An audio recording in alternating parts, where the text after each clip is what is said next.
I've now ripped up my speech. I think I did that before, so I'm going to hopefully make sense to you. The starter question I asked, the subject I was given was insurgency movements in India. We've strayed a bit from there, and I'm absolutely with Puya. Before we sat down, we both agreed modern life has become a dehumanizing process, and we need to claim back our humanity. That's fundamentally the name of the game. Now, when I started thinking about what I should usefully say today, this was my starter question. How serious a threat to stability and perhaps even democracy are India's insurgency movements? Now, as Usman said and others have said, it's a very complicated situation. There are two types of insurgency movements, some for national self-determination, Assam, Kashmir and the Sikhs, and movements for social and economic justice, and often both. But the key point seems to me to be this. Whether we like Prime Minister Singh or not, in 2007 he described the growing influence of the Naxalites or the Maoists as, quote, the most serious internal threat to India's national security. Freudian slip of the tongue. Perhaps India is on its way to becoming an Israel. But I meant India in the context I said it. Now, 2 years later, that seems to have been the case, because then and today, the Naxalites are now active in more than 220 districts in 20 states. That's about 40% of India's geographical area. Now, according to the Indian intelligence services, we may or may not believe them, but according to them, there are 20,000 armed Naxalites and 50,000 regular full-time mobilizers. So it seems to me it's not too much of an exaggeration, and perhaps not an exaggeration at all, to say that India is at war with itself. Now, that was in fact the title of an article in 2007 by a guy called Suhas Chakma, the director for the Asian Center for Human Rights in New Delhi. Now, how are the Indian authorities fighting this war? Well, Prime Minister Singh announced a two-pronged strategy, quote, effective policing, unquote, and, quote, accelerated socio-economic development programs, unquote. Now, I would say to you that events on the ground since that strategy was implemented suggest that effective policing is a euphemism for central and state government counter-violence and repression. Put another way, India's security services, central and state, have at least matched the excesses of the Naxalites, including unlawful killings in fake encounters, incidents fabricated by the security services to justify the murder of dissidents. Now, the judgment of those who don't have to peddle official propaganda seems to be that the counterinsurgency policy is counterproductive. Chakma put it this way, quote, whenever security forces are deployed in a concerted manner, they only accentuate the conflict through gross human rights violations. Now, as the conflict escalates, monitoring human rights is obviously becoming more and more impossible. Chakma concluded, insurgent movements like the Maoists are in large part sustained by human rights violations by the government. India has never before relied on the rule of law to combat its rebels. Such an approach may be New Delhi's best and only option. Now, that conclusion makes sense to me as far as it goes. Counterinsurgency operations anywhere are doomed to failure unless the security services put appropriate and necessary effort into winning hearts and minds. But the main point I want to make to you today is this. The insurgency in all of its manifestations and the counterinsurgency operations of the security forces in all of their manifestations are only the casing of the ticking time bomb under India's democracy. The explosive substance inside that casing can be described in a single word: poverty. Today, India is somewhere between 1.2 and 1.3 billion people. Of those, 800 million, more than 60%, are poor, many living on the margins of life and lacking some or all of the basic necessities. Now, once upon a time, the poor in India and the poor in the world didn't know they were poor. Today, and because of images of anything can go global in seconds if not minutes, or minutes if not seconds, they do know. Today, the poor of India are becoming more and more aware of the affluence of their own relative few who are benefiting from the country's development boom. And as I see it, that's why the rich-poor division is the ticking time bomb under India's democracy. There, I nearly said it again, Israel. On recent visits to India, I've been twice, 3 times in the last couple of years, I was shocked by the way in which the wealthy were flaunting their affluence.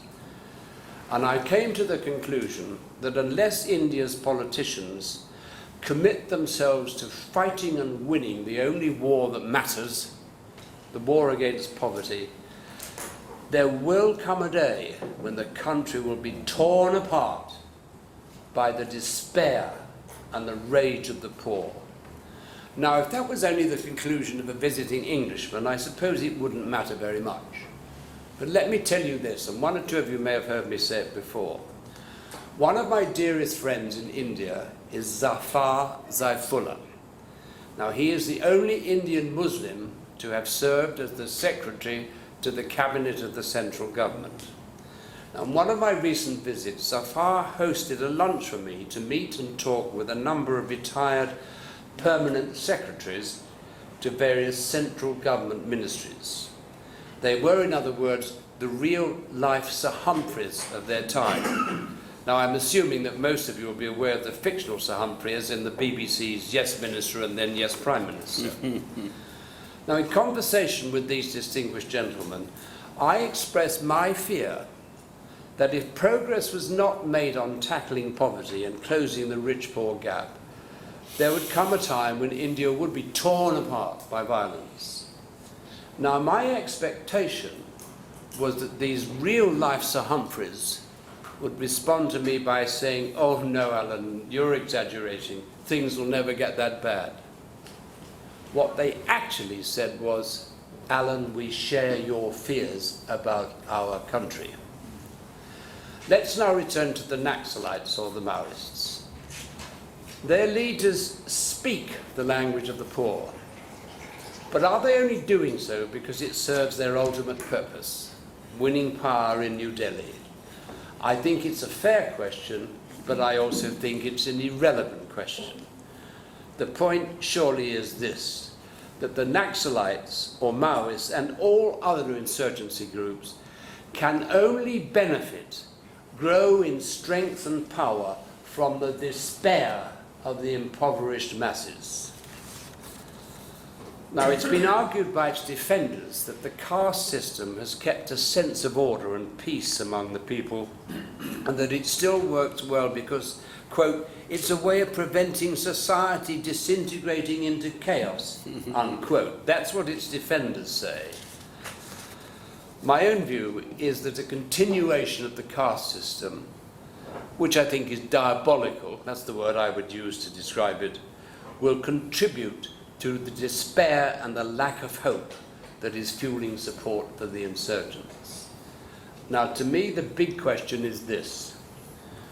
What really is the explanation for the failure of the government authorities to get close to diffusing the ticking time bomb of poverty? My short answer begins with the observation that they have learned nothing from the mistake made by the major Western powers when they were exploiting their control of the world's resources, including peoples, for their own development purposes. Simply stated, the problem in my view is not capitalism. In my view, it's the only system that can deliver. The problem is the short-sighted, stupid way the capitalist system has been managed.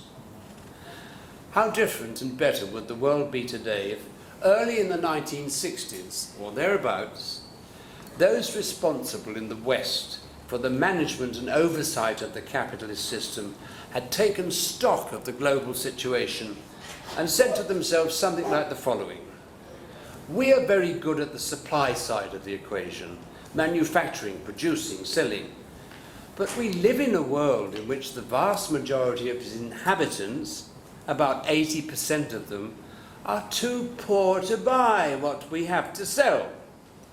Unless we're prepared to invest in these people and in other ways assist their development in order to bring them slowly into the marketplace as consumers, we will run out of customers in sufficient numbers to buy what we have to sell, and our capitalist system will be doomed. Now, we all know that stock taking didn't happen. Those responsible for management and oversight of the capitalist system in the West simply pumped credit into their societies to keep the consumerism of the 20% of the world going. Throughout the West, citizens were not only encouraged to want more and more of everything, they were assisted to buy more and more of everything, even when doing so required them to live beyond their means and get deeper and deeper into debt. A crash was made all the more inevitable when the banks stopped being concerned with assisting the creation of real wealth for all and turned their institutions into gambling casinos with various kinds of debt instruments that didn't represent real money. Simply stated, the Western economies are now in a terrible mess. In my view, a mess, and I think this dear friend agrees with me, a mess that could take us all the way to World War III. Because of what I have described as the short-sighted, stupid way the capitalist system has been managed. And this management failure has demonstrated that a system that encourages and serves the greed of the few at the expense of the many is not sustainable. And in my view, that's the lesson the Indian authorities must learn if, at a foreseeable point in the future, democracy in India is not to be undermined and destroyed by violence, the product of the despair of the poor on an epic and unthinkable scale. Now, the India that is known to the world is the country of Gandhian non-violence, is it not? In reality, it is ruled by central and state authorities which look with favour on the excesses of the military and other security services which are fueling the insurgencies. Should we in the outside world care?